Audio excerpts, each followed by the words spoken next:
In the previous video, we learned about higher inductive types and how they can be used to describe different kinds of spaces. In this video, however, we are going to describe a shape that is a staple among topologists. We are going to investigate the torus.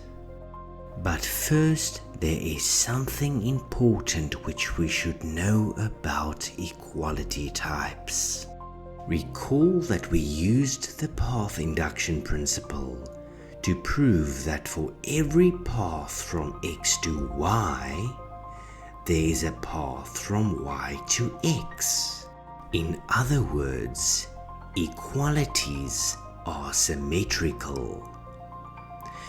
But what if we wanted to prove that equalities are transitive?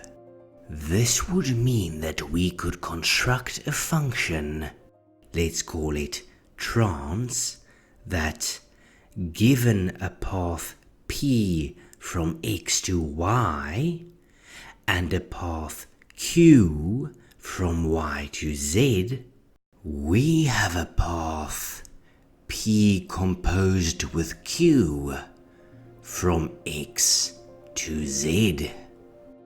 Let's see how we can prove this. Note that applying trans to x, y, z, p, q should give us a path from x to z. But how do we define such a path? We can start by applying the path induction principle to p. In that case, y is definitionally equal to x, and p is defined as reffel. We apply the same procedure to the path q, so that we only have to define a path from x to x. We let this path be reffel x, and thus we have proven that equality types are transitive.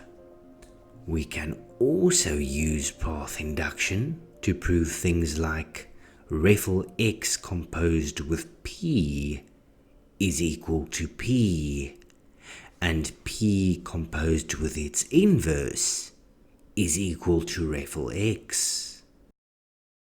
We can even prove that composition is associative, and that the inverse of some path p is equal to p.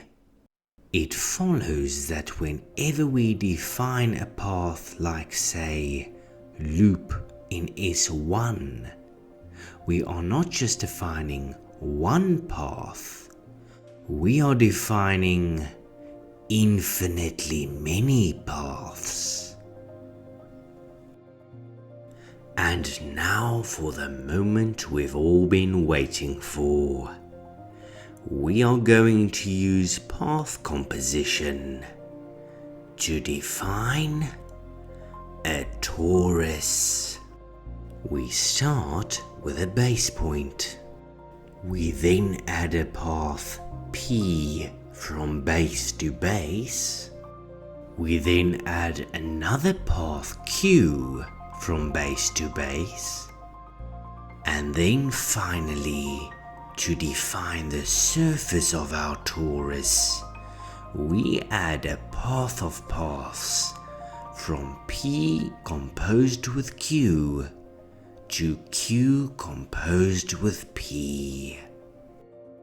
We now know how to define a torus in Homotopy Type Theory.